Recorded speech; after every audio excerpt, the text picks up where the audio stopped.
Euzu billahi mineşşeytanirracim. Bismillahirrahmanirrahim. Elhamdülillahi rabbil alamin. Ve sallallahu ala Muhammedin ve alihi tayyibin tahirin ve lanetullah ala a'daihim ecmaîn. Allahumme ecil velikel ferec. İmam-ı Zaman Əcəlullah Fərəcəhin anası mövzusundakı danışırdıq.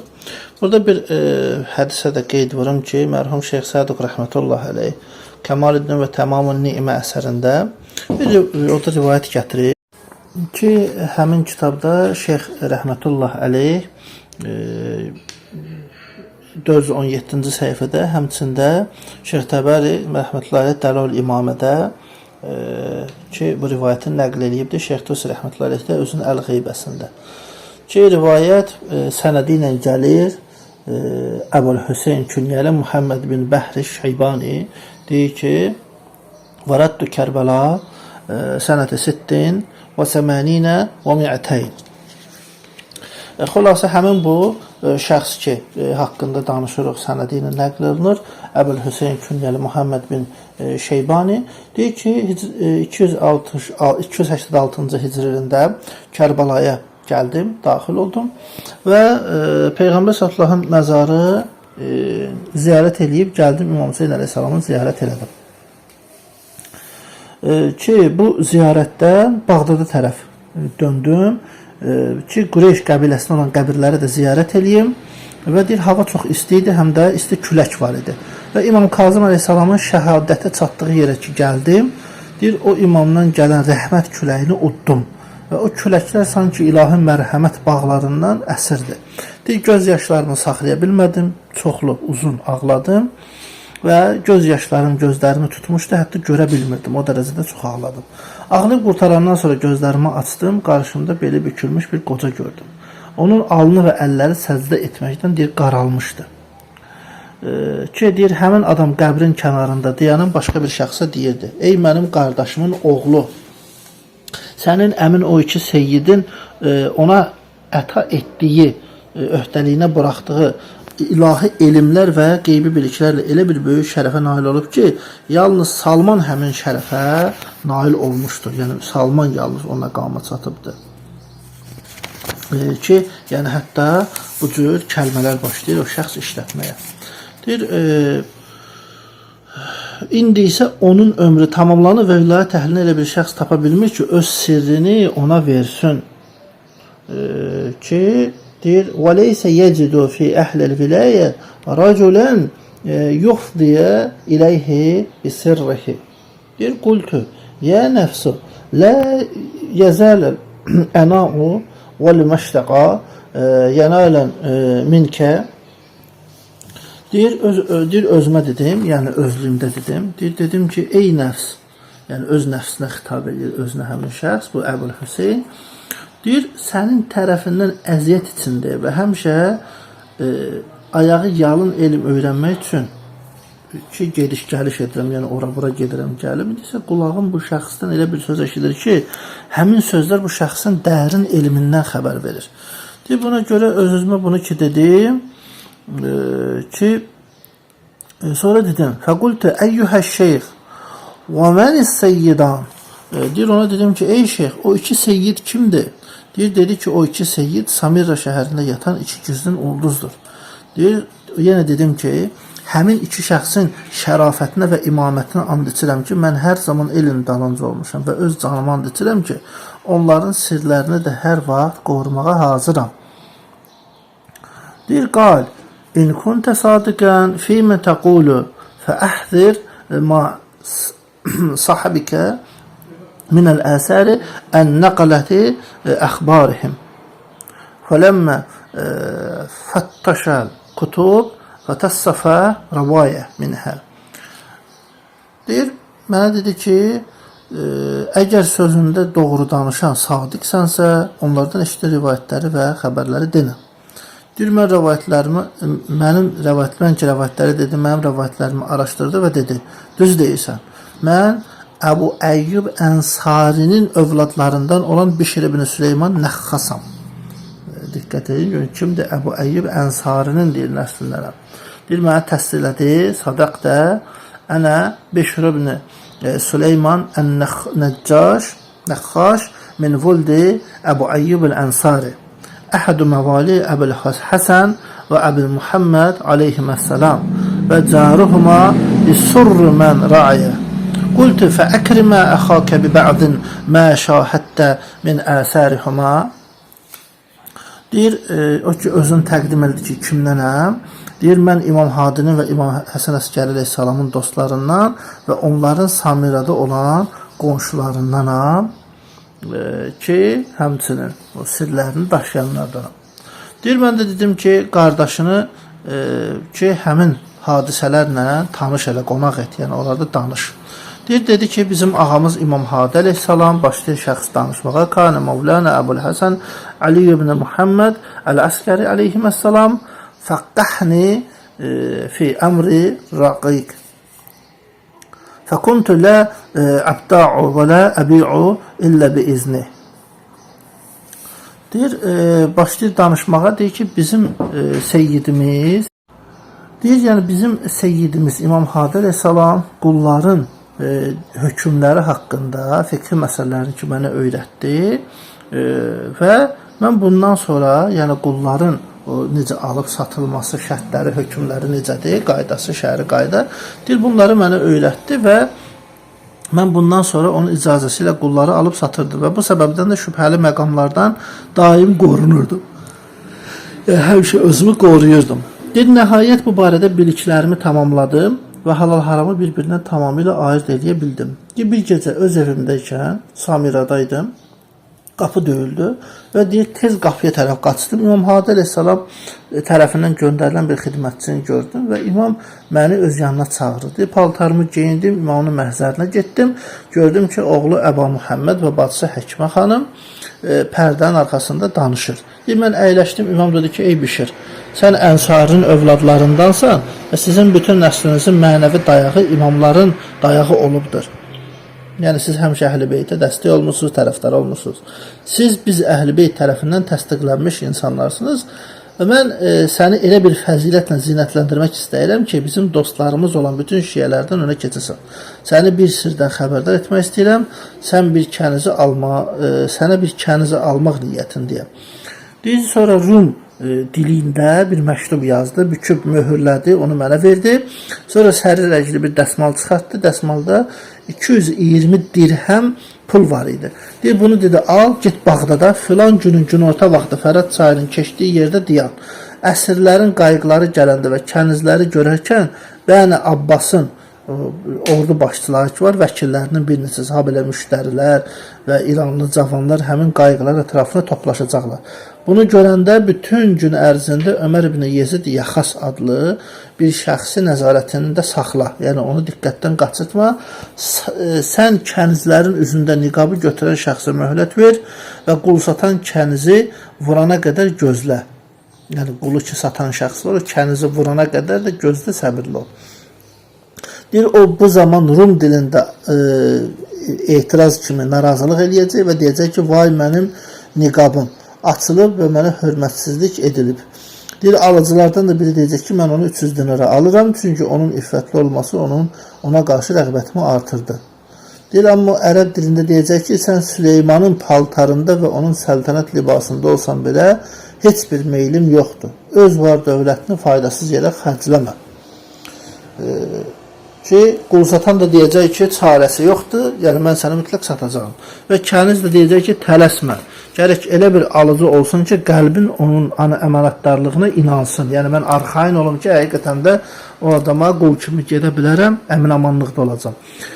Deyir, bu vaxtı sən ayağa qalx, Ömər ibn Yaxas adlı şəxsin yanına keçdən ki, mən ağam tərəfindən səninlə bağlı Rum xətti ilə yazılmış bir məktub gətirmişəm. Həmin şəxs bu məktubda onun böyüklüyünü və səxavətliyini qeyd edibdir. Deyir, məktubu həmin kənizə ver ki, gələcək sahibinin xüsusiyyətlərini görsün və düşünsün. Əgər meyli olsa, razılıq versə ki, mən həmin şəxsin vəkiliyəm ki, bu kənizi sənin üçün alım. Yəni, Bişirə imam deyir bunlar. Bişir deyir, İbn Süleyman Diyaxas da deyir ki, öz ağam İmam Hadi əleyhissalamın həmin kənizi almaq üçün verdiyi bütün göstərişləri yerinə yetirdim. Kəniz məktuba baxıb ağladı Və Ömər bin Yaxasa dedi ki, məni bu məktubun sahibinə sat. Və and içdi ki, əgər mənə həmin məktubun sahibi satmasın, özümü öldürərəm. Deyir, həmin kənizin qiyməti barədə danışdım, razılaşdım və ağanın ki, o dəsmalı ki, 220 dirhəm pul qoymuşdu, həmin pula razı oldu və o pulu ödədim, dinarları verdim və mən də kənizi ondan sevincli halda aldım, şad halda. Və sonra Bağdadda olan kiçik bir evimə gətirdim. Otağa daxil olandan sonra ağamın məktubunu cibindən çıxartdı o xanım. Həmin aldığım qul deyir, onu öpüb gözlərinə, yanaqlarına qoydu. Mən ona təəccübləndim. Dedim ki, tanımadığım bir şəxsin məktubunu öpürsən? Deyir, həmin o qul dedi, o xanım dedi. Deyir, taxt 40 sütun üzərində dayanmışdı. Qardaşı oğlu taxtın üzərinə çıxdı, səliblər qaldırıldı. Keşişlər dua etmək üçün ayağa qalxdı. İncillər açıldı. Amma bu zaman birdən səliblər yerə düşdü. Sütunlar dağıldı və qonaqların üstünü açdı. Taxtın üzərinə çıxan cavan oğlan da var idi ki, o da huşunu itirdi. Bihuş halda yerə yıxıldı. Keşişlərin rəngi saraldı, ayaqları titrəldi. Və onların böyüyü deyir, babama dedi. Biz bu pis hadisələrlə qarşılaşmaq istəmirik. Bütün bunlar Məsihlik dininin aradan getməyinə və Malikanə məzhəbinin çökməsinə dəlalət edir. Həmin bu nəsranilərin firqələrindən birinin adıdır Malikanə. Deyir, babam bu hadisəni olduqca pis bir hadisə kimi izah elədi və keşişlərə dedi ki, bu sütunları düzəldin, səlibləri qaldırın və bu bəxti qara qardaşım oğlunu gətirin ki, bu qızı onunla evləndirim. Pis hadisənin əvəzini xoşbəxtliklə əvəz edək. Deyir, sonra yenidən toy məclisi qurdular. Hamı yenidən məclisə gəldi. Yenə bu hadisə təkrarlandı və cəmaət dağıldı. Deyir, babam da Qeysər kədərləndi və saraya gəldi. Pərdələr aşağı salındı. Mən deyir, həmin gecə yuxu gördüm. O yuxuda gördüm ki, Həzrəti Məsih əleyhissalam Şəmun və havarilərdən bir dəstə babamın sarayında cəm olublar və babamın qurduğu taxtın yerində uzunluğu səmaya çatan bir minbər qurublar. Və deyir, bu vaxtı gördüm ki, Muhammed sallallahu aleyhi və aleyh gənc övladlarından bir neçəsi məclisə gəldi. Yəni İslam Peyğəmbər.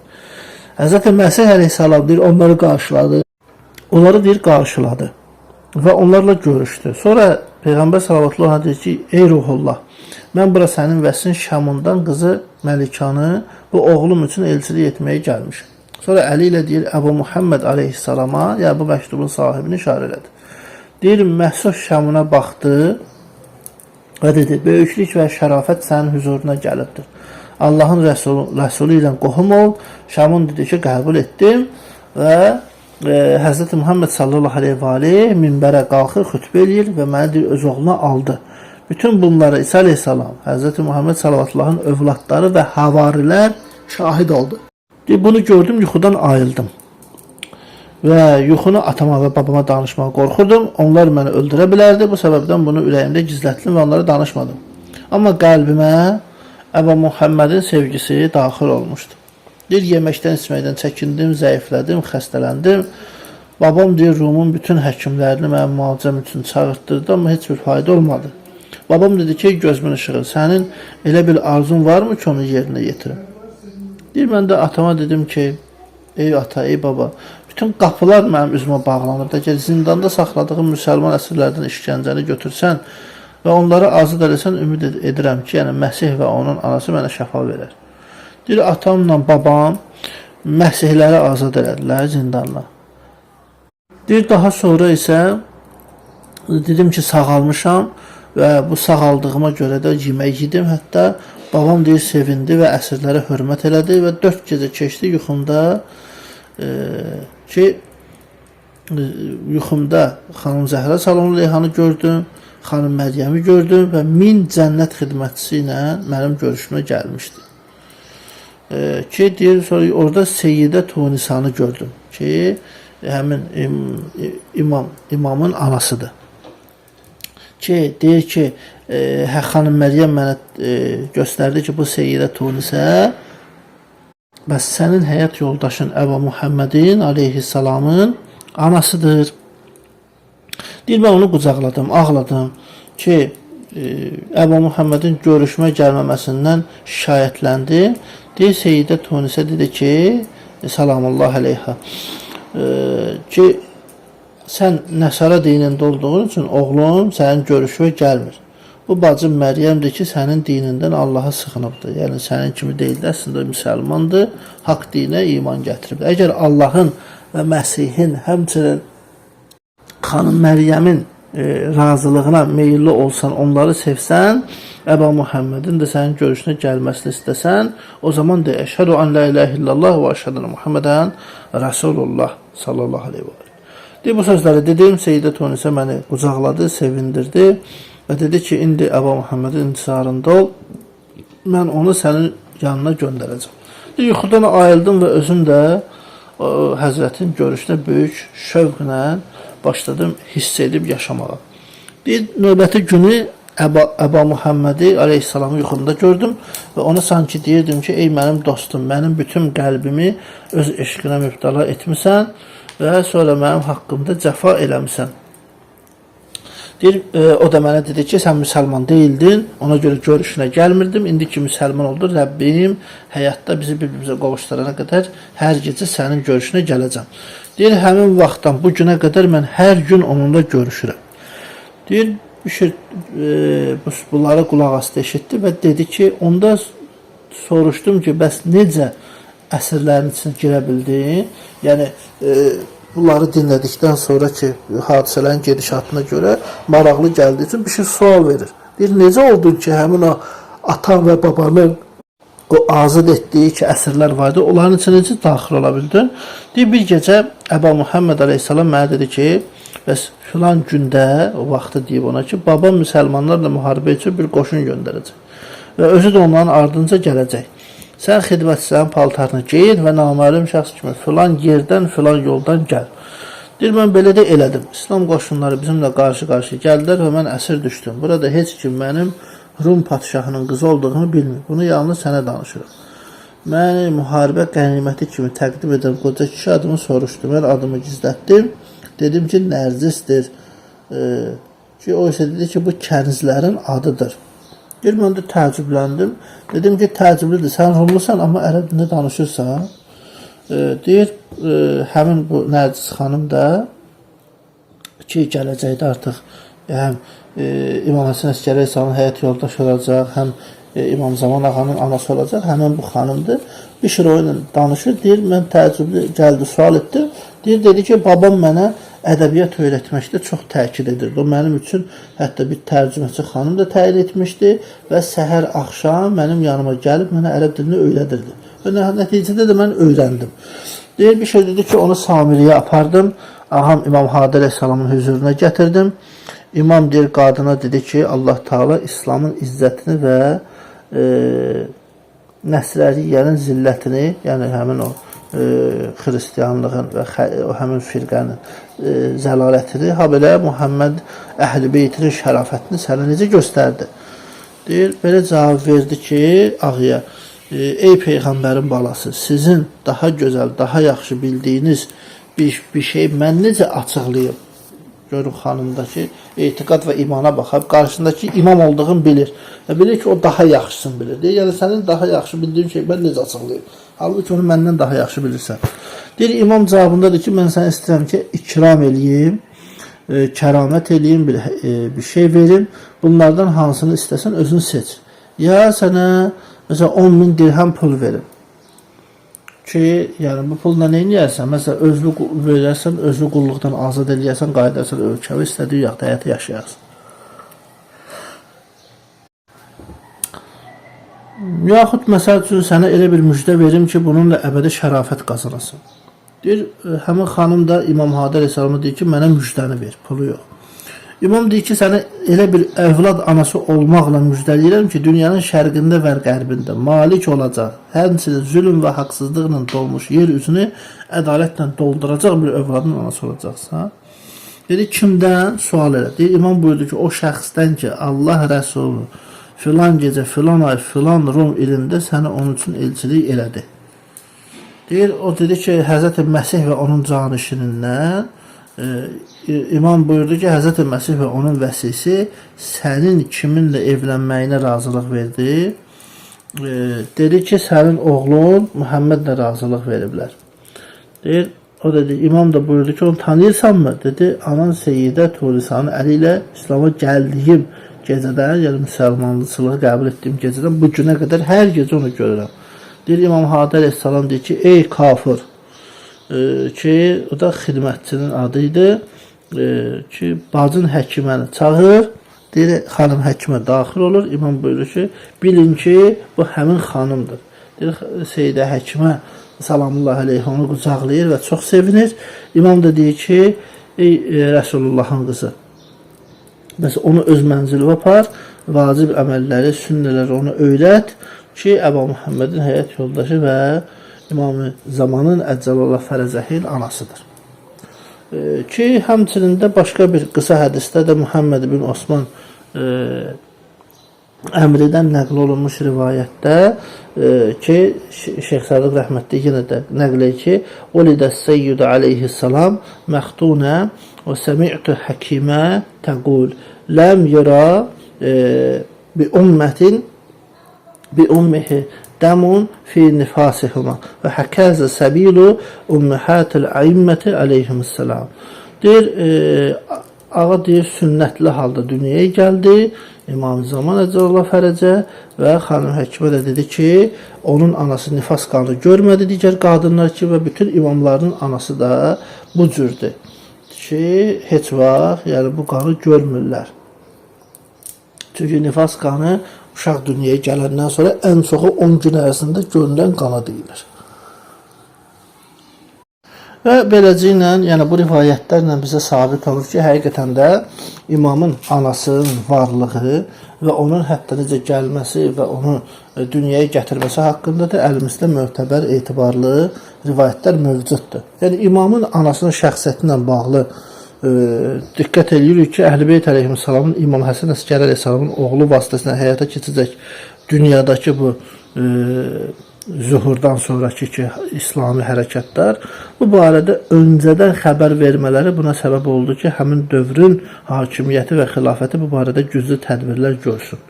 Yəni imamı o qədər nəzarət altında saxlasınlar ki, imamın övlad sahibi olmaq ehtimalını aşağı salsınlar və bu yolla sanki özlərini o təhlükəni sığortalamış olsunlar. Və tarixdə də mənbələrə baxsaq görərik ki, İmam Həsən Əskəri əleyhissalamın şəhadətindən sonra onun kənizlərindən biri imamının hamilə qalmasını iddia edir və kənizin bu iddiasının yalan olması sübuta yetənə qədər o hökumət məmurlarının nəzarətində saxlanılır.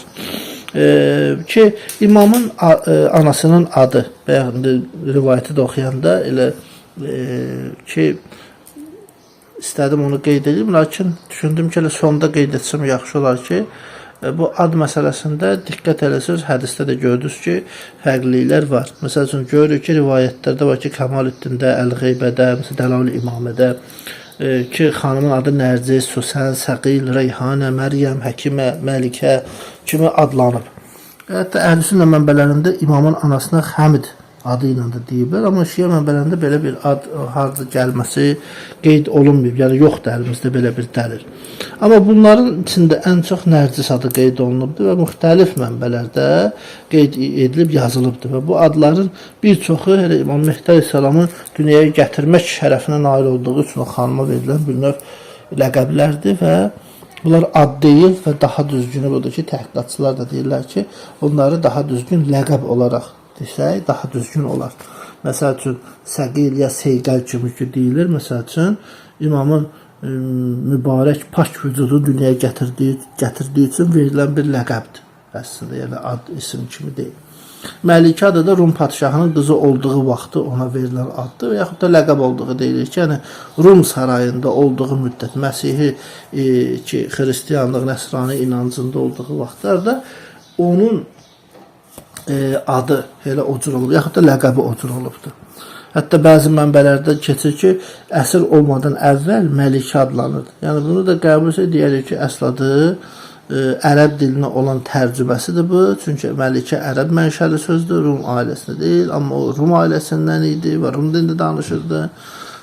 Ki, olsun ki, bəlkə də Rum dilində təhqiqatçılar deyir ki, Milika adının ərəbləşmiş forması, yəni Milika Rumlular deyir, Məlikə bizimkilər, yəni ərəblər deyirlər. Həkimə ləqəbi də bu xanımın zəkasına, ağlına və onun elminə işarə kimi verildiyi deyilir ki, şəxsiyyəti, zəkası, düşüncəsi, kəramətinə əsasən də Əqilə və Həkimə deyə xitab ediblər ki, bu ləqəblər də ondan qaynaqlanır. Süsəndir, Reyhanədir, Məryəmdir, xüsusi bir keyfiyyətə aid olmayan adların baxımından da deyirlər ki, bu adlar ki, ya ad kimi olsun ki, müxtəlif ad kimi tərif edib deyibdilər.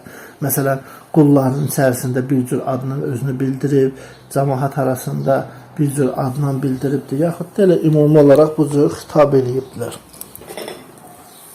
Və ərəblərin adət ənənəsinə də uyğun idi ki, kişilərə, qadınlara ya künyəyə ləqəblər verilirdi, götürülürdü. Və İmam Mehdi Cəlal Fərəcəhin anasının da nəsil, kökü barəsində tam belə bir deyək də qəti bir əlimizdə sənədi yoxdur. Onun anasının haqqında qeyd olunan tarixi mətnlərdə ki, bu xanım ki, kəniz adlandırılır və yaxud da Rum padşahının qızı kimi adlandırılır. Hətta bəziləri deyirdi ki, Həkimə xanımın, Seyidə Həkimənin ki, xidmətçi kənizi olubdur. Amma təbiidir ki, yəni o xanım Həkimənin xidmətçisi olmağı onun əsirlikdən sonra gəlib o evə çıxmasından sonra hardasa deyilə bilən bir şeydir ki, bu əvvəldən o cür olması haqqında da heç bir tutarlı dəlil yoxdur. Və tarixi mənbələrdə İmam Zaman Cəlal Fərəcəhin İbn Xiyaratul İmə və yaxud da İbn Sayyidatul İmə adlandırılması onun anası Nərgiz xanımın kəniz olmağına dəlalət edən sözdür ki, yəni bu xanımın kəniz olmağında heç bir şübhə qalmır. Kəlmənin özündən də o məsələ düşür, imə kəlməsi. Ki, bunun əksini göstərən isə dəlil, mətin mərhum Şəhid Əvvəlin Əd-Durus kitabında verdiyi mətindir ki, həmin kitabda Nərgiz adı haqqında məşhur bir ibarə qeyd edir və sonra qeyd olunur ki, Məryəmu bintu Zeydul Ələviyyətu, yəni Məryəm Zeyd Ələviyyənin qızıdır. Mətndə də İmam Mehdi Cəlal Fərəcəhin anası Məryəm adını olunur və Ələvi Seyyidi kimi tanınıbdır. Və belə deyərik ki, təbiidir ki, bir şəxsin kəniz olması nədir? Adı çəkilən şəxsin kəniz olması da mümkün olmur. Amma açıq-aşkar bilinir ki, Şəhid Əvvəlin verdiyi bir məlumat mötəbər deyil. Və bundan əlavə də məlumatı verən şəxs, yəni Şəhid Əvvəlin özü də məlumatın həqiqi olmağını təsdiqlənməyib. Rəvayəti belə nəql edilir, belə deyilir kimi, rivayət edilir kimi qeyd edibdir əsərində. Və imamın anasının kəniz olmasını bildirən çox saylı ki, mənbələr var ki, onların müqabilində bir dənə dəlil heç nəyi ehtiva eləmir özündə. Və həmçinin də mərhum Mühəddis Bəhrani deyirdi ki, Əvam Məclisinin ki, bu mətn haqqında qeyd edibdir. Yəni, deyibdir ki, İmam Əl-Hədaiqə kitabında deyir ki, İmam Mehdi Cəlal Fərəcəhin anasının Zeyd Ələviyyə qızı Məryəm olmaq iddiası zəifdir. Fi nihayətil daif. O zəifdir. Nəticədə budur ki, bu zəif bir xəbərdir və əsası yoxdur. Yəni. Və digər cəhətdən baxsaq, İmam Mehdi Cəlal Fərəcəhin anasının kəniz olması məqbuldur. Bəzi imamların anası da kəniz olublar. Burada eyib nöqsən yoxdur. Amma Nərgiz xanımın İmam Həsən Əskəri Əleyhissalam ilə evlənməsindən, nikahından öncə ağanın bibisinin kənizi olub-olmaması ki, araşdırılmağa açıq bir mövzudur ki, insanlar araşdıra bilərlər. Amma dediyimiz kimi, məsələn, çünki bunu bəzilə deyiblər. Hətta Nərgiz xanımın həm Həkimə xanımın, həm İmam Həsən Əskəri Əleyhissalam bibisinin kənizi kimi deyilibdir. Ki, məsələn, xanım Həkimənin adından mesela qeyd olunan bir mətndə var, cümlə var ki, deyir, Kânətli cariyətün yuqalləhə Nərgiz. Nərgiz adlı bir, nəydi, mənim cariyəm var idi, kənizim var idi. Və yaxud da başqa bir yerdə Nərgiz adlı İnnəhü kânət indi sabiyyətün yuqalləhə Nərgiz və kuntu urəb bihə min beynə cəvari və lə yələ tərbiyyətihə qeyri. Və Nərgiz adlı bir qızım var ki, cariyələrin kənizlərin arasında mən yalnız onun tərbiyəsini üzərinə götürmüşdüm. Başqa bir şəxs bu vəzifəni öhdəsinə götürməmişdi. Misal, belə kəlmələr keçir və buradan da məsələn deyilir ki, hətta bir rivayətdə Ruviyə ennəl bə'də əxvat Əbil Həsən aleyhissalam kənət ləhə cəriyyətün Rabbətəhə tüsəmmə Nərcis və İmam Hadi Aleyhisselam bazılarından birinin Nərcis adlı bir kənizi var idi və onu nə eləmişdi? Himayəsində saxlayırdı. Məsələn, Uyunul Mu'cizat kitabında yazılan əsasən məsəl üçün budur ki, Qara'də fi kutubin kəsirə ki, bir rivayətin kəsirə sahihə ənəhu kənə li Həkimə binti Əbu Cəfər Muhammed bin Ali aleyhissalam. Deyir, bəzi kitablarda bir çox hədisdə, səhih hədislərdə oxumuşam ki, İmam Cavad aleyhissalam bacısının evində dünyaya gələn bir kəniz vardı ki, sonralar onun evində böyüyüb yetişmişdi və Nərcis adı ona verilmişdi, ona Nərcis adlandırılmışdı. Deyir, Əla Nərcisi də bəzi tarixi mənbələrə qeyd edərək bu sözü demişdi ki, İmam Həsən Əskəri aleyhissalam belə bir kəlam var ki, bibilərimin yanına gəldim, onların kənizlərindən Nərcis adlı birini gördüm. Bu kimi mənbələrə əsasən deyilir ki, füqaha, alimlər, təhqiqatçılar, mühəqqiqlər ki, bu cür məlumatlar digər fikirlərlə müqayisədə daha möhkəm dəlil görünür və eyni zamanda onların mətnləri insanların etimadını tam şəkildə dolduracaq hala gəlmir. Amma belə deyək ki, onların heç birinin sənədi çünki tam deyil və belə ki, sənəd sayılmır. Yəni, bu tarixi mətnlər Məlikə adlı bir Rum əsrinin əsir olaraq alınmasını bildirən, İmam Hadi Aleyhisselam tərəfindən əsir kimi alınmasını göstərən tarixi mənbələrlə də açıq-aşkar ziddiyyət təşkil edir. Və bu qul satan şəxs ki vardır, Bişir ibn Süleyman, həmin bu şəxs Rum şahının nəvəsi və Yaşuanın qızı Məlikə haqqında danışdığını ki, biz rivayəti oxuduq, gördük. Və bu məlumat göstərir ki, xanım ata tərəfdən bir nəslə bağlıdır ki, şahlıq, hakimiyyət və eyni zamanda mənəviyyat baxımından böyük bir şəxsiyyətdir. Çünki onun babası Rumun padşahı və İsa Aleyhisselamın vəsisi Şəmun olubdur. Babası, yəni söhbət onun əcdadından, nəslinin kökündən gedir. Və ana tərəfdən də nəsil övladı olma İmam Zeynal Abidin Aleyhisselamın Azə Şəhribanı barədə də görürük biz bunları müşahidə oxuduq da. Və nəticə olaraq da bu bizi üçün sabit eləyir ki, həqiqətən də yəni mahiyyət baxımından nəticə olaraq bizi üçün kifayət eləyir ki, həqiqətən də bu sabit olsun ki, xanım Nərcis həqiqətən də mövcud olub və İmam Həsən Əskəri Aleyhisselamın həyat yoldaşı olub, İmam Zaman Əcəllah Fərəcəhin anası olub və şərafətli bir xanım, müminə bir insan olubdur. Velhamdülillahi Rabbil aləm.